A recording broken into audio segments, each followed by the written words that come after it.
Você abre em Marcos capítulo 5, deixa eu te contar. Se você quer estudar um texto bíblico para ler, pode abrir e ler, que é legal sim. Mas se você quer estudar para aprender, leia todas as versões. Nós vamos muitas vezes estudar aqui histórias da Bíblia, né? E você vai ver que quase sempre as histórias da Bíblia, quando eu passo aqui da frente, eu não passo aquilo que você já conhece. Você já conhece. Eu passo o contexto daquilo que está dentro da história, que não é tão conhecido assim e tem muitas lições importantes. Porque toda história que a gente vai ler, você já sabe o começo, meio e fim, né? A história de Jairo. A filha de Jairo morreu. Jesus fez o que com a filha de Jairo? Ressuscitou. Pronto, acabou a história. Esse é o fim. A história de Jairo teve no meio uma outra história da mulher fluxo de sangue. Quando essa mulher encostou a mão na veste de Jesus, o que aconteceu com o sangue? Ficou totalmente curado, o sangue estancou e ela ficou totalmente curada. Você percebe? Maratonar Netflix é cair na armadilha do final que não acaba. Quando está chegando no final, aparece uma cena que faz o final ser o começo do próximo episódio. E aí prende você.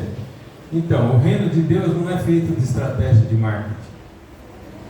Não quer fazer você de bobo. Porque no final você sente que perdeu muito tempo e fez papel de bobo. Te aconselho a não maratonar. Maratone a Bíblia, é mais gostoso. A Bíblia não esconde o final, porque o final já está claro.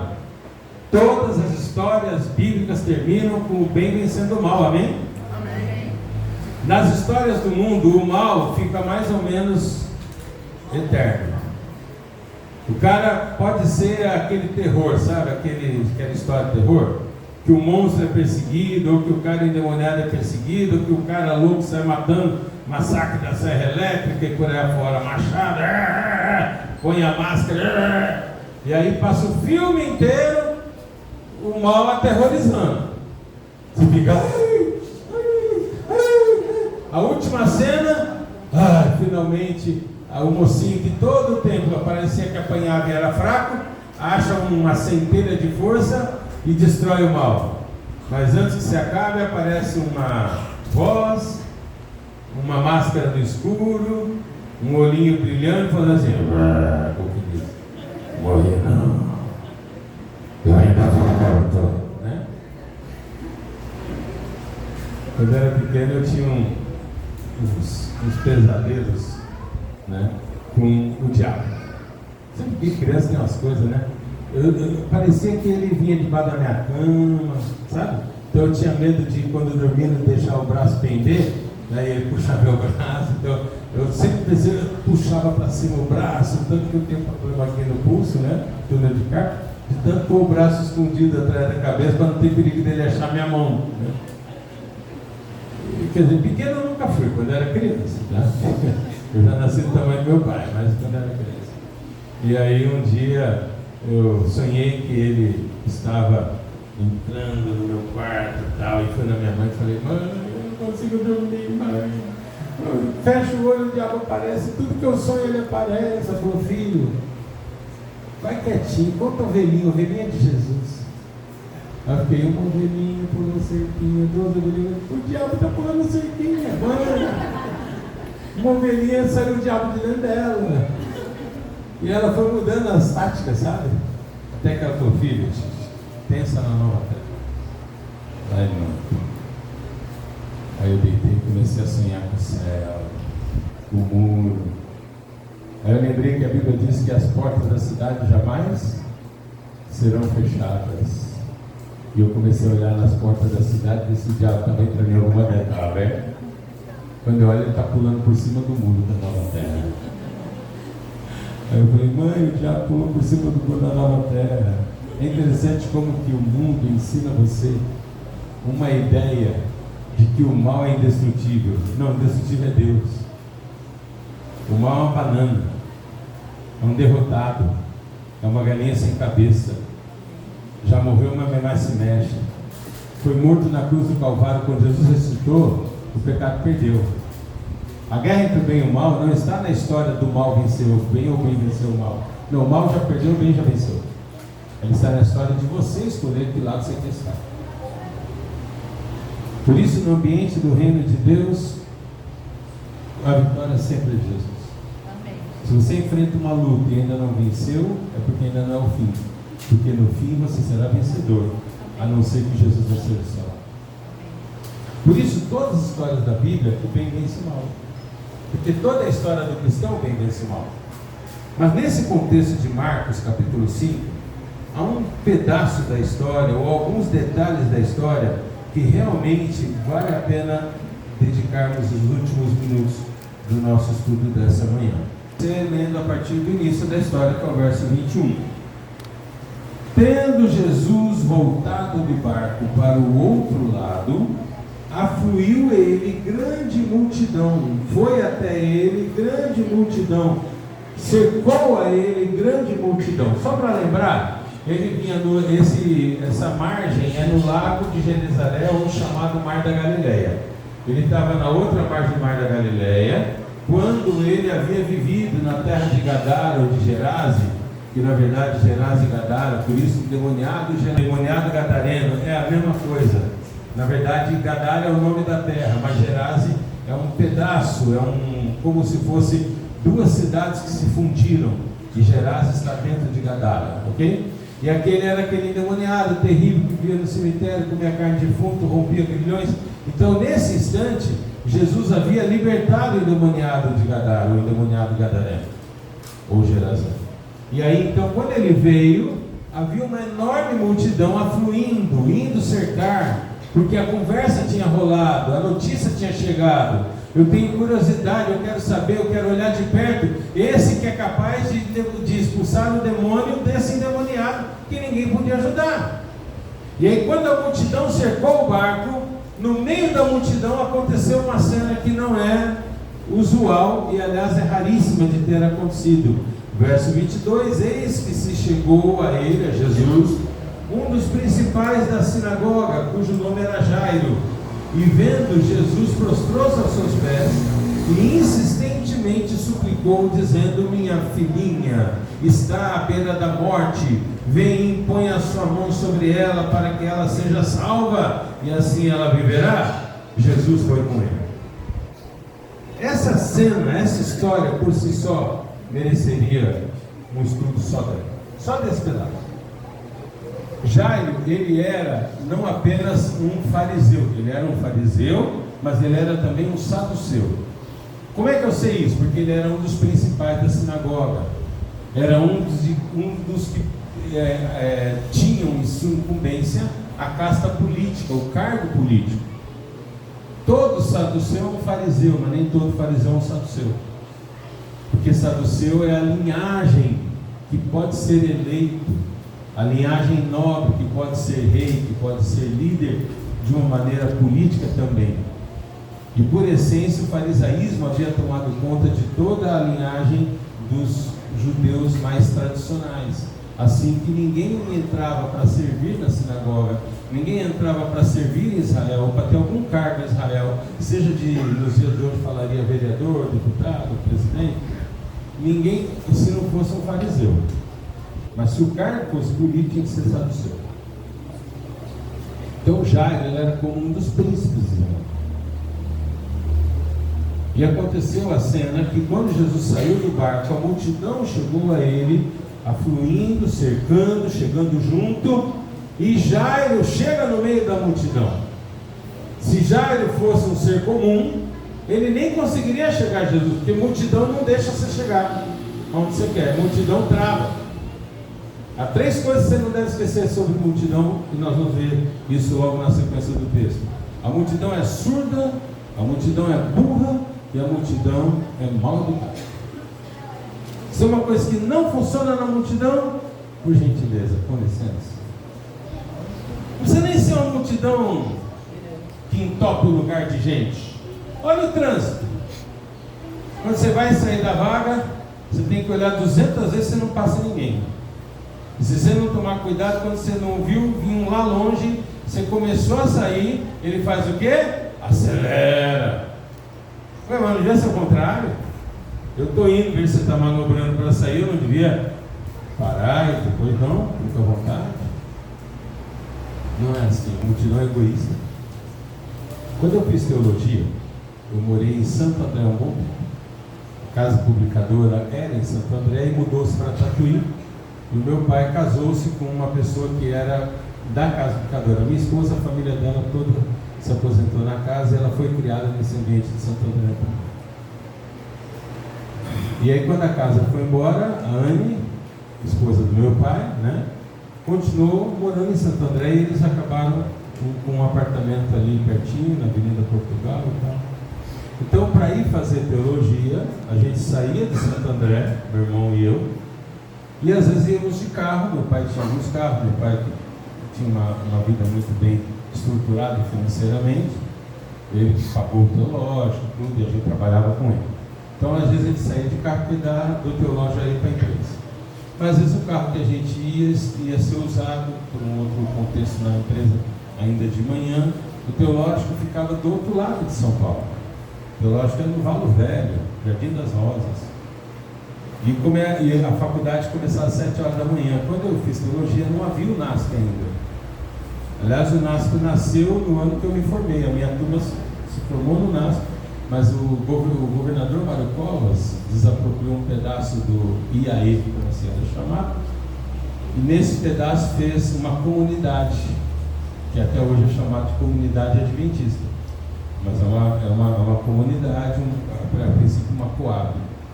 E com o dia da desapropriação é que comprou tudo que tem no NASP hoje, as fazendas e tudo. Então a igreja continuou com o IAE, é super bom, que é lá também. E aí então a gente tinha que ir até lá naquele canto de São Paulo. E quando a gente não ia de carro, ia de quê? De trem. Trem CTTU. Aquele trem realmente que, para chegar às 7 horas da manhã, eu tinha que sair de Santo André, descer no Brás ir até o Anhangabaú, do Anhangabaú pegar um ônibus para ir até o Valo Velho, ou seja, 3 horas. Tinha que sair de casa 3h30, 4 horas, 4h30 já estava tarde. Então quando a gente saía 4 horas da manhã de casa, aquele frio, que você sopra assim, ó, sai fumacinha branca da boca, né? Fala, nossa, mano, meu irmão, eu fiz teologia o tempo todo, meu irmão, meu primo e eu, pastor Paulo Bravo, pastor Fernando Iglesias e eu. E aí então, o Fernando já havia casado com a Cel no 2º ano, com a tia Cecel, né? Com a Maria Cel. Ele é o único vô que é casado com a tia, né? E então eles já moravam lá pertinho, mas meu irmão e eu víamos de longe. Quando ele saía de casa às 4 horas da manhã, eu olhava na rua, aquele breu tudo escuro, aquela névoa, né? O chão molhado ainda, e eu olhava e falava, mano, só tem 2 bobos no mundo acordados, somos nós 2. Todo mundo dormindo no quentinho, os 2 bobão aqui andando na rua. Mas quando a gente chegava na estação de Santo André, eu olhava e falava, mano, o bobo somos nós, sabe por quê? Porque todo mundo chegou antes. Esse pessoal, não sei como, eu já saí de cá 3 da manhã, eu nunca consegui pegar aquela estação com espaço de eu enxergar pelo menos a ponta onde o trem vai passar, sabe? A calçadinha ali onde você fica esperando a porta. Então o trem vem, ele tem um lugar certinho de parar a porta, aí ele para, a porta abre, quem está na boca entra, quem está longe não entra, mas não nessa hora da madrugada, porque nessa hora da madrugada o assunto é multidão. A gente chegava lá, ficava muito longe, lá estava, falei, mano, hoje vai demorar uns 4 trens passar para a gente conseguir chegar lá perto, hein? O trem vinha, aí o trem vinha lá do Rio Grande do Serra, Mauá, e já vinha entupido. Você olhava assim pelos vidrinhos, pelas janelinhas, tinha tanta cara e tanta gente que você não enxergava nada no seu monte de carinho, né? Falei, nossa, está lotado, e aqui está lotado. Aí a porta abre. Quando a porta abre, dura em torno de 20 segundos, ela vai de novo apitar e fechar. No momento que a porta abre, você sente o milagre do corpo flutuando. A multidão vai e você vai. Fala, olha, estamos entrando. Nossa, passamos a porta, ainda tem espaço. E aquele negócio de prensado, né? Era assim, era mais prensado que misto quente, né? Apertando. Aí o último ficava mais ou menos a umas 3 pessoas da porta. Mas quando fazia, a porta fechar, o último virava, pegava a mão lá atrás e fazia assim. Tudo que estava aqui ia para dentro. E ele ficava assim, segurando. A porta fechou. Porque se vier um no meio, a porta não fecha. Quando a porta fechava, ele aliviava a mão e ficava com a cara assim no vidro. Porque ele ia assim. Aquilo era de um jeito tal que você podia ir tranquilo dormindo até o braço. Não mudou, né? Essa é a vida ainda. Você fala, dormir de pé? Não, dormir prensado.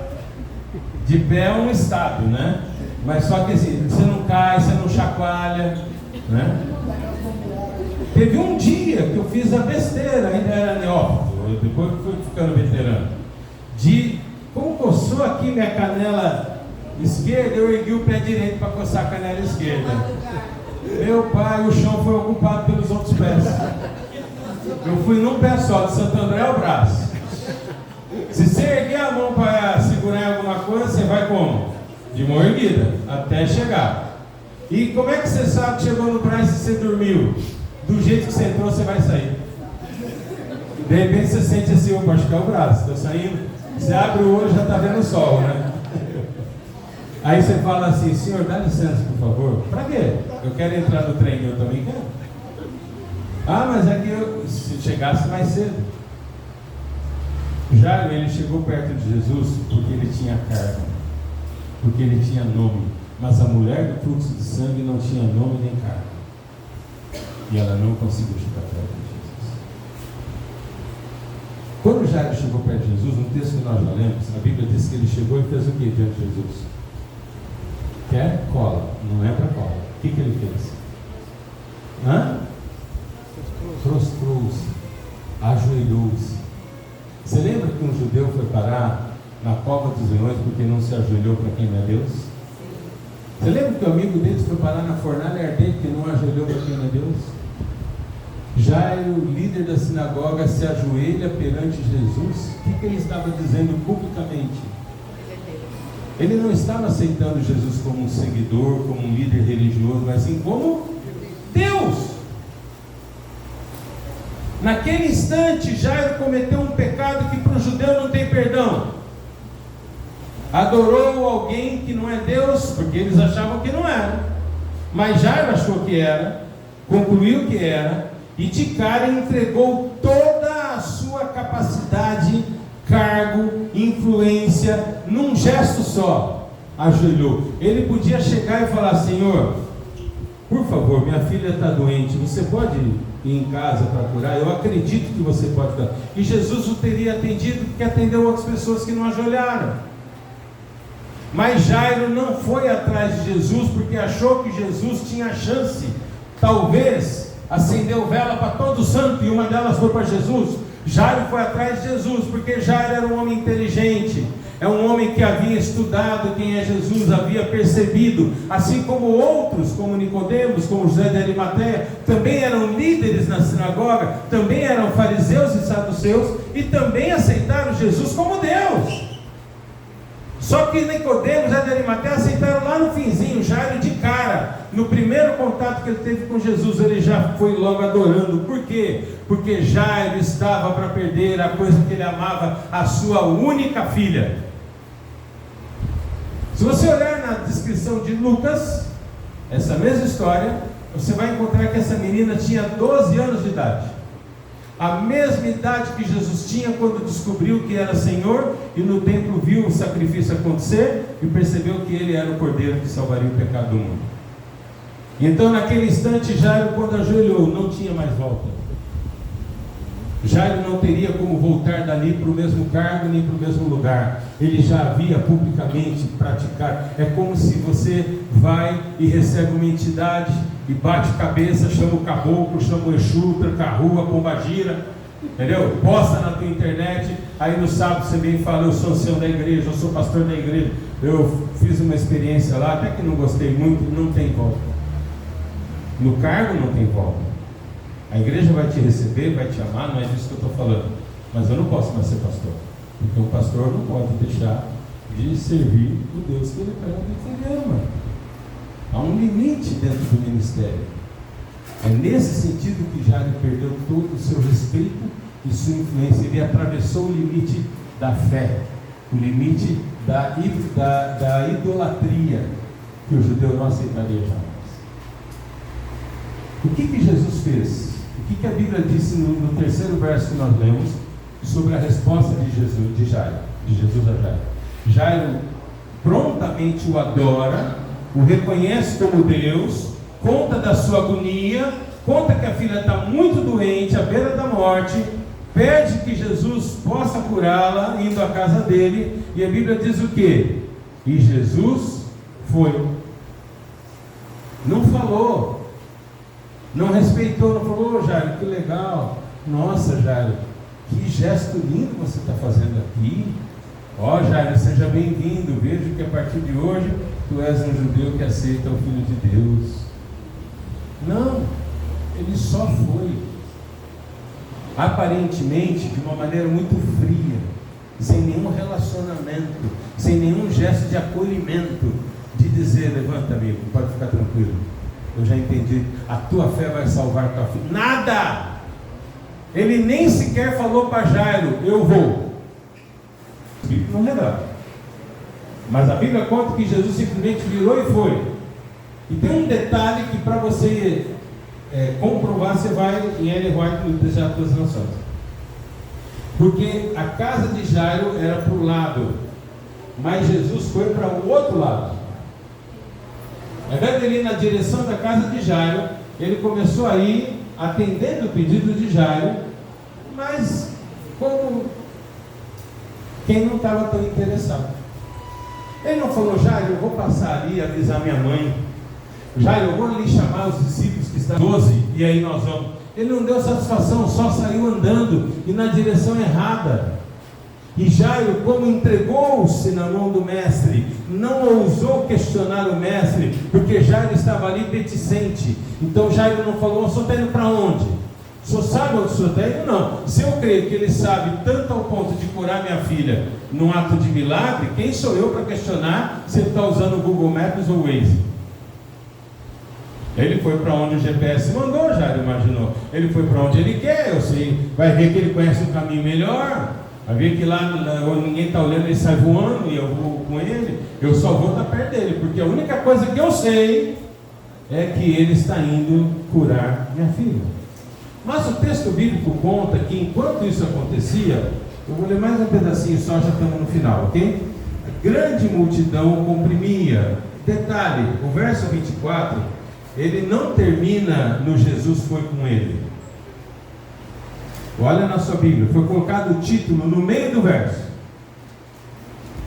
Esses subtítulos, eles não são escritos na Bíblia, são colocados depois, ok?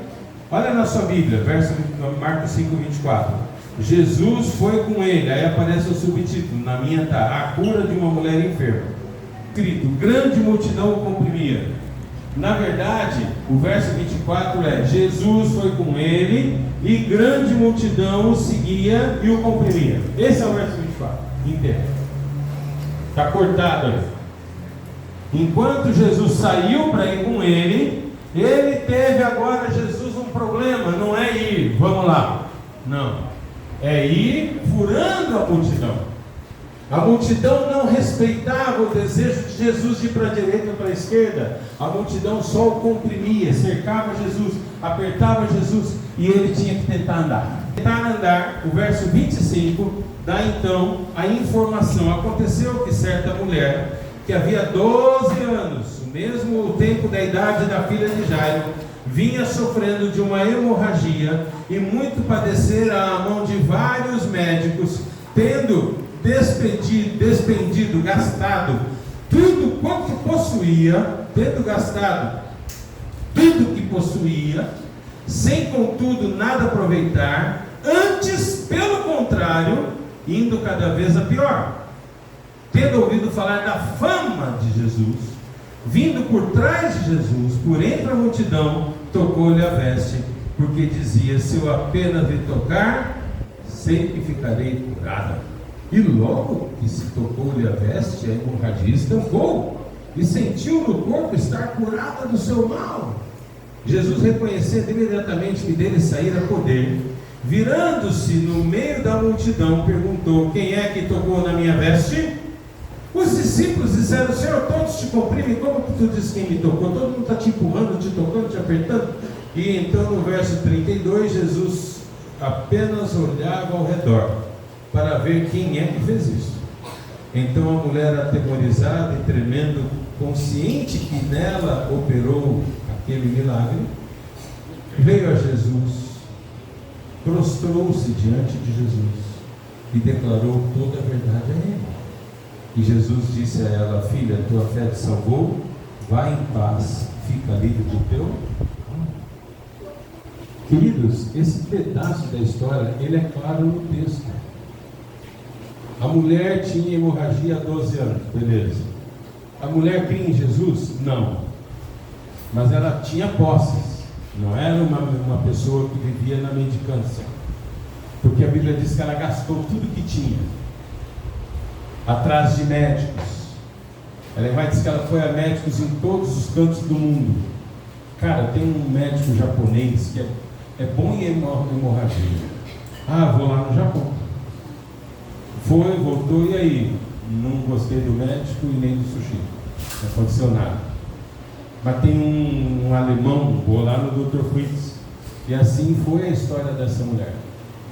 Há uma coisa que a Bíblia diz: a cada médico que ela ia, gastando os seus bens, suas posses, ela não só não ficava curada, como a doença, aconteceu o que com a doença? Ela pior. Uma coisa não curou, outra coisa piorou. Até que chegou um dado momento que acabou o dinheiro dela. Há um detalhe que ela vai te conta, que ela vendeu até sua casa, passou a morar de favor, para usar o dinheiro para tentar ser curada. Perdeu o emprego, perdeu o dinheiro, a mulher com hemorragia era considerada imune, que é um outro assunto do preconceito da época. Então ela era separada da sociedade, morando de favor. Uma amiga dela vira para ela e diz assim: por que você não tenta Jesus? Quem é o doutor Jesus? Não é doutor. Ele é um profeta, dizem. Outros dizem que ele é um operador de milagres. Outros dizem que ele é um pregador, outros chamam de mestre. Eu não sei o que ele é. Eu sei que ele tem curado muita gente. E ela olhou e falou: eu não fui curado pelos melhores médicos do mundo. Você acha que um curandeiro vai me curar? Aonde está o consultório dele? Não tem consultório, é na rua, não. Ele vai andando e vai curando. É uma coisa maluca. Você não entendeu? O meu caso não é isso. Eu não estou com gripe, eu estou para morrer. A hemorragia criava uma anemia. A hemorragia cria uma doença que também ia levar à morte. Não era apenas o incômodo da hemorragia. E ela estava há 12 anos que morreu. O dia que a filha de Jairo nasceu, essa mulher começou a ficar com.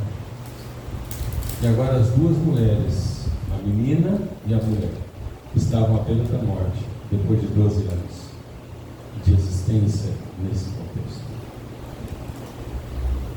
Ela vai dar um detalhe ainda que eu vou dizer, que é o seguinte: ela, quando falou para a amiga que os médicos que cobram não curaram, o que um homem que não cobra nada vai fazer? Ela falou: você gastou tudo que tinha e não foi curado. O único que é de graça não quer tentar?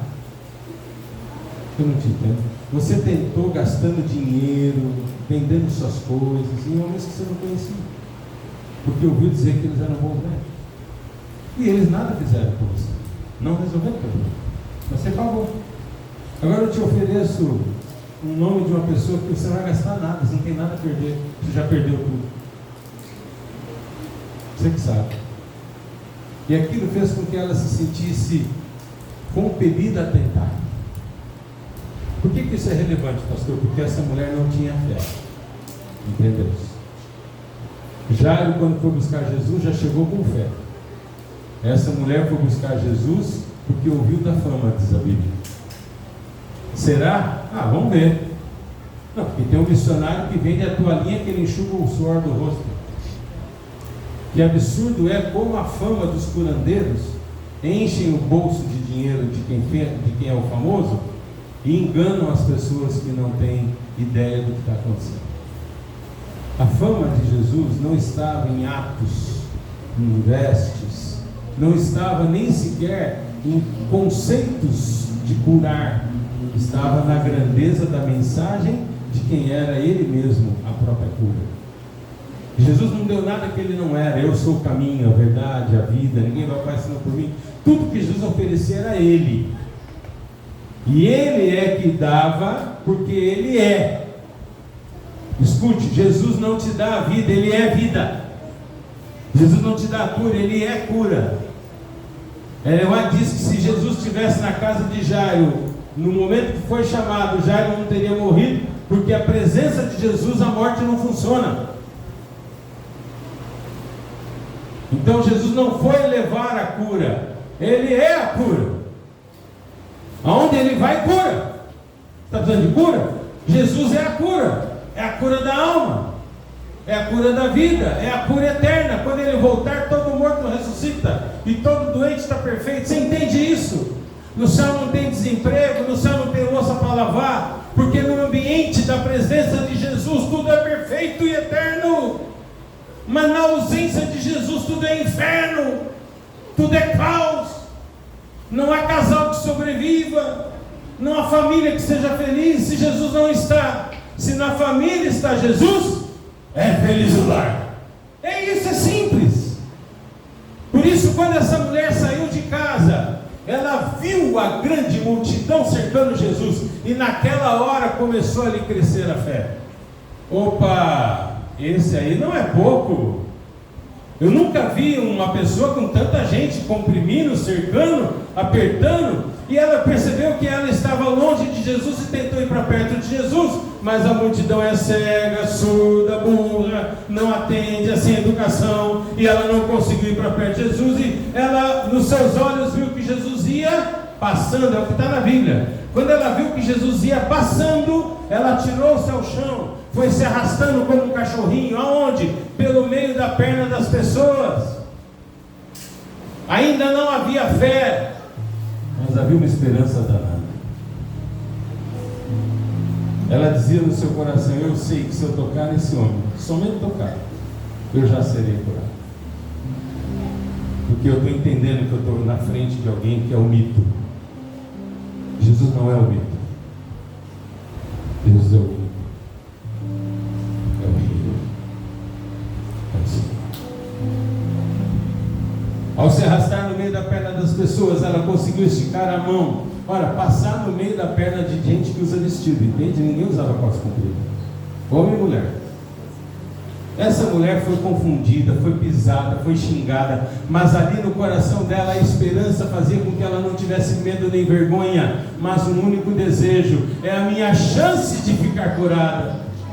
E quando ela viu Jesus passando, encostou a mão na barra da veste de Jesus, o que foi que ela sentiu? Que o corpo dela recebeu um poder, porque Jesus também sentiu que quando ela tocou, do corpo dele saiu poder. O que aconteceu nesse dia, nesse instante, não foi Jesus curando, foi Deus se manifestando em Jesus, foi a divindade de Cristo. Há um mistério dentro da encarnação, aonde foi a divindade do Jesus humano, 100% homem, 100% Deus. Ele venceu o pecado como homem, não como Deus, mas a divindade estava em Cristo. Tem um livro muito pesado de ler, difícil, é da Casa do Caldor Brasileiro e já está em português. Deus estava em Cristo, que analisa só isso, o livro inteiro, um calamaço assim, ó. O livro inteiro analisando como é que pode haver divindade num homem que podia morrer e não ressuscitar. E a divindade é imortal, mas perderia a divindade se perdesse o dono dela. Isso é um mistério. Vamos ter outras oportunidades para tentar entender um pouco melhor. Mas o que eu sei é que o que curou aquela mulher não foi um ato, foi um poder que estava nele.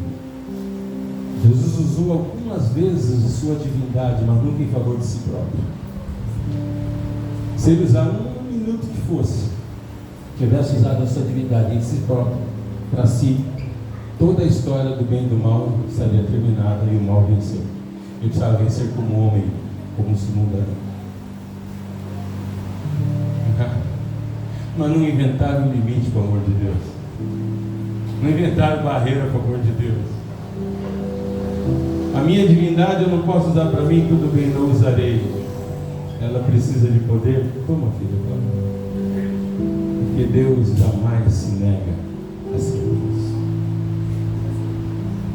E aí então acontece a cena inusitada de Jesus parar e dizer: quem tocou em mim? Ele não falou quem tirou o poder de mim. Ele falou quem tocou em mim. É a linguagem que todos entenderiam. Então ninguém ia entender. E os discípulos, como sempre, entenderam tudo errado. Senhor, todo mundo te aperta. Multidão é assim, Senhor, é mal educada mesmo. Vamos embora. Eu não aguento mais, está calor. Esse povo suprime. E já era para o outro lado, só para te dizer. Mas Jesus não respondeu de novo. E nem ele fez com Jairo. O que diz a Bíblia? Jesus apenas ficou olhando. E quando Jesus procura, não é porque ele não sabe, é porque está te esperando você para você dizer: Senhor, Adão, onde estás? Adão atrás de uma árvore se escondeu e Deus não sabia? É que nem criança. Ela se escondeu, mas você nunca perdeu. Jesus sabia exatamente o que tinha acontecido, porque ele é Jesus. Porque o Espírito Santo revelou, que o Pai operou o poder naquela hora. Mas ele continuou parado esperando que a mulher. É como se dissesse assim: estou vendo sua perninha, põe na cortina. Quem tirou? Quem tocou? Estou esperando. E a mulher que se arrastou aos pés de todos levantou-se para fazer uma coisa, diz a Bíblia: prostrou-se diante de Jesus. Aqui nasceu a fé. Se Jesus fosse embora, ela seria curada e acharia que Jesus é o cara.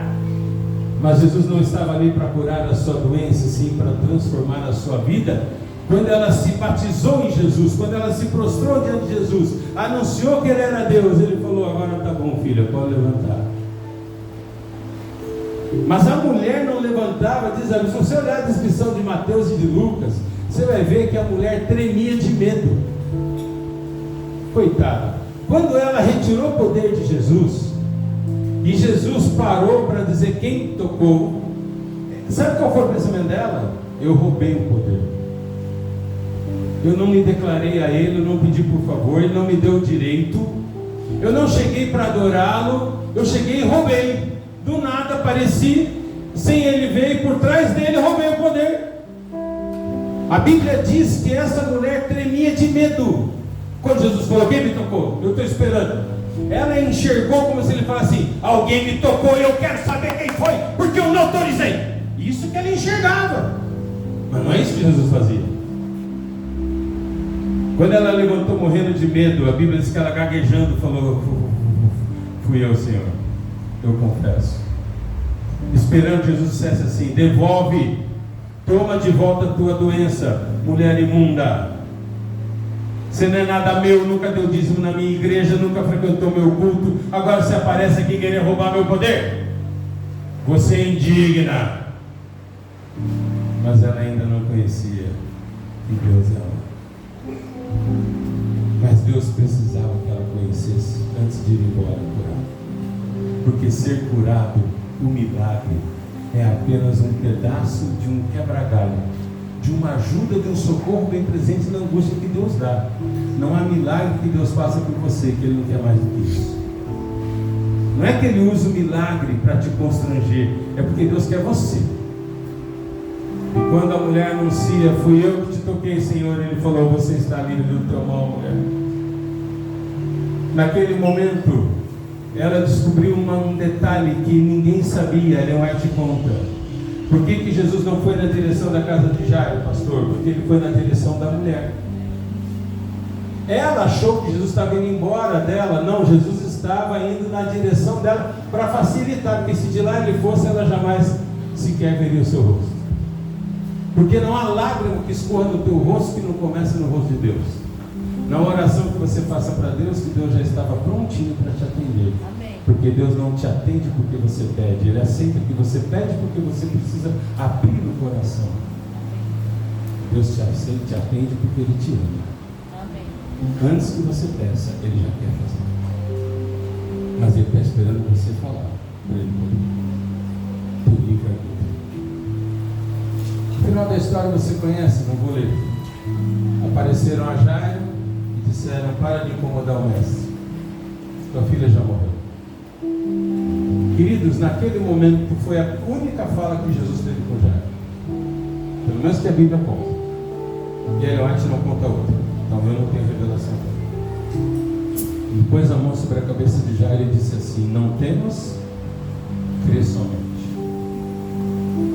O que ele estava falando para Jairo? Jairo, você me pediu para curar a tua filha. Eu não estou indo na tua casa porque eu quero ir. Eu não tenho direito de ir na sua casa se você não deixar. Mas você me adorou. Você se ajoelhou. Em oração me pediu socorro. E eu estou indo te socorrer.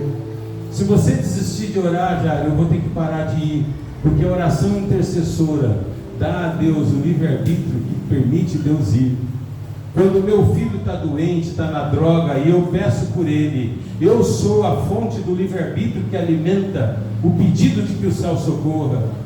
E Deus move os céus, manda os anjos, vai, atende, aquele meu filho está doente, aquele meu filho está drogado, aquele meu filho está no mal, e os anjos vão. Aí ele toca no coração daquele pobre infeliz, e diz: volta para casa, filho, teu pai te chama, tua mãe ora por ti, Deus te ama. E o infeliz, no meio do vício, no meio do mal, no meio da galera, no meio da rave, de cabeça cheia, diz o que a Deus? Não. Os anjos voltam e dizem: Senhor, eu fui. Mas ele disse: não. E Deus olha o anjo e fala: vai de novo. Mas eu acabei de ir. Mas a mãe dele orou de novo. Não perca a força, né? Porque Deus não perde a força em salvar, em amar. Se você orar todo dia, mas se você orar 10 vezes por dia, 10 vezes por dia, Deus, você entende o que é oração intercessora? Por isso a Bíblia diz: muito pode a oração de um justo. Ele olha e diz: Jairo, não tema, Jairo, não agora. Está na hora de solucionar o problema. E ele vai, e quando entra, a Bíblia não dá detalhe nenhum, torna insignificante a ressurreição. Diz que a menina estava morta, que as pessoas ouviram Jesus dizendo: a menina não está morta, está dormindo, igual aconteceu com Lázaro, e as pessoas riram de Jesus, mas ele sobe e desce com a menina ressurreta, curada, de volta para Jairo. Queridos, no meio dessa história só tem uma coisa que funciona sem falhar: é o reino de Deus. Por isso, nesse ano eu não quero mais perguntar quais são os seus planos. Você sabe quais são os planos de Deus para você? Esses deveriam ser os planos que nós temos. Entregue a Deus os seus sonhos e seus planos. E deixe Deus ser Deus, para que você tenha realizado os teus maiores anseios, vencido tuas maiores batalhas e alcançado satisfação plena. Só tem um jeito: se Deus for Deus. Que Deus possa ser Senhor na sua vida, que nesse ano você possa ter uma experiência de intimidade com Deus constante. Porque estar na presença de Deus não é bom pelo que Ele faz, é fantástico pelo que Ele é. Que a sua vida com Deus seja tão intensa quanto Deus é intenso em te amar e te salvar. Amém. Deus abençoe você. Vamos cantar agora. Diga, Cordeiro, que foi morto, santo, santo Ele é. Um novo cântico ao que se assenta sobre o trono.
extasiado, eu fico ao ouvir teu nome.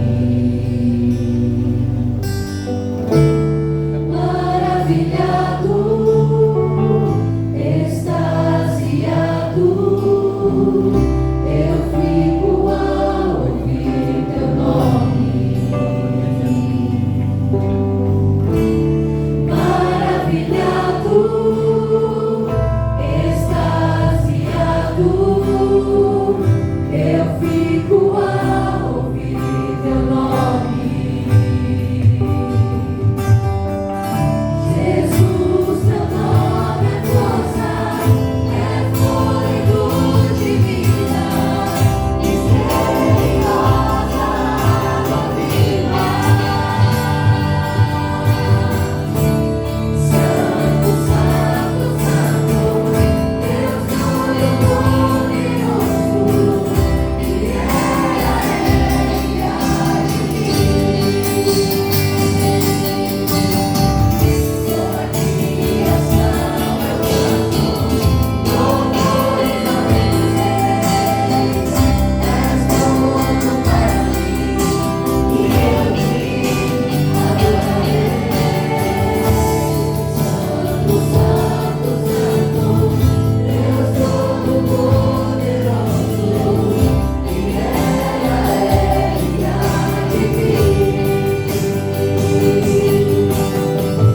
Sua criação eu canto, louvores ao Rei dos Reis.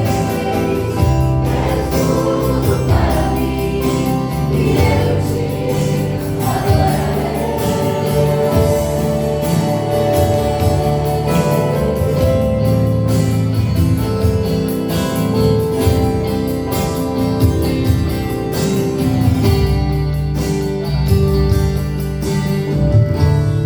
Santo, Santo, Santo, Deus Todo-Poderoso, que era, é e há de vir.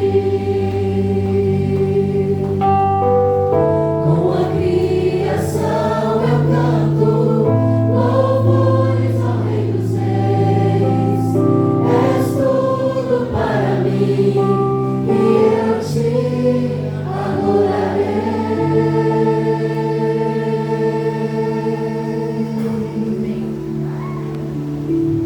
Você pode orar comigo?